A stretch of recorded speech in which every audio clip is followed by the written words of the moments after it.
IAS IPS മേഖല ഉദ്യോഗസ്ഥരുടെ മേഖലകളിലാണെന്നുണ്ടെങ്കിൽ ഇപ്പൊ ഉള്ള നിലവിലുള്ള ഒരു തലമുറ കൂടെ കഴിഞ്ഞാൽ ക്രിസ്ത്യൻ സമുദായത്തിൽ നിന്നും ഇത്തരം ഉദ്യോഗസ്ഥർ ഇല്ല എന്ന് വേണമെങ്കിൽ പറയാം.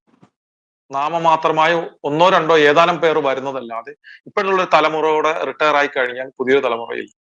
അതേപോലെ തന്നെ രാഷ്ട്രീയ പ്രവർത്തകർ, രാഷ്ട്രീയ രംഗത്ത് നമ്മളായിരുന്നു കാര്യങ്ങൾ ഒരു കാലത്ത് നിശ്ചയിച്ചിരുന്നത്. നമ്മുടെ സമുദായത്തിൽ ഇഷ്ടംപോലെ നേതാക്കളുണ്ടായിരുന്നു.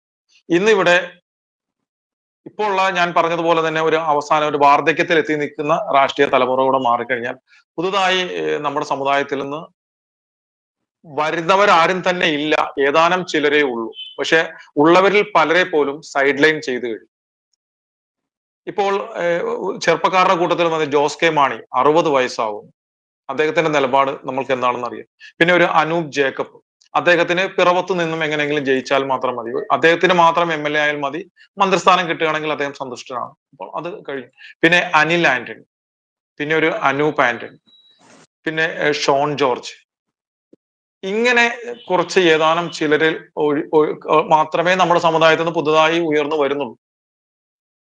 അപ്പൊ അങ്ങനെ ഉയർന്നു വരുന്നവരിൽ പലരും സൈഡ് ലൈൻ ചെയ്യപ്പെട്ടു കഴിഞ്ഞു. അപ്പൊ രാഷ്ട്രീയ രംഗത്തെ മേൽക്കോയ്മ നമ്മൾക്ക് മുൻപുണ്ടായിരുന്നത് ഇന്നില്ല.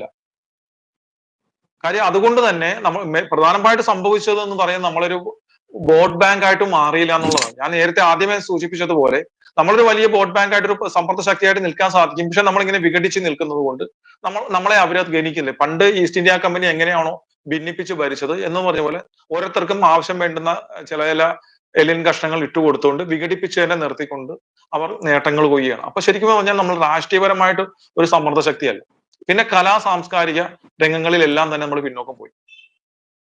അപ്പോൾ പ്രധാനമായിട്ടും നമ്മളുടെ അവകാശങ്ങൾ, നമ്മുടെ സംസ്കാരം, നമ്മളുടെ വിശ്വാസം ഇതെല്ലാം നിലനിർത്തണമെന്നുണ്ടെങ്കിൽ പ്രധാനമായിട്ടും വേണ്ടത് നമ്മൾ നഷ്ടപ്പെട്ട നമ്മുടെ ആ രാഷ്ട്രീയ മേൽക്കോയ്മ നേടിയെടുക്കുക എന്നുള്ളതാണ്. ഇവിടെ രാഷ്ട്രീയത്തിലൂടെ മാത്രമേ കാര്യങ്ങൾ സാധിക്കൂ, അല്ലാതെ സാധിക്കില്ല.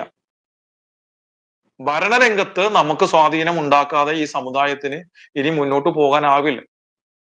അപ്പൊ നിലവിലുള്ള ഇതെന്ന് പറയുന്നത് ഞങ്ങൾക്ക് എങ്ങനെയെങ്കിലും ജയിക്കണം, ഞങ്ങളുടെ കാലം കഴിയണം എന്നുള്ള ചിന്തയോടുകൂടി പോകുന്ന കുറെ ക്രിസ്ത്യൻ നാമധാരികളായിട്ടുള്ള ആളുകൾ മാത്രമേ ഉള്ളൂ.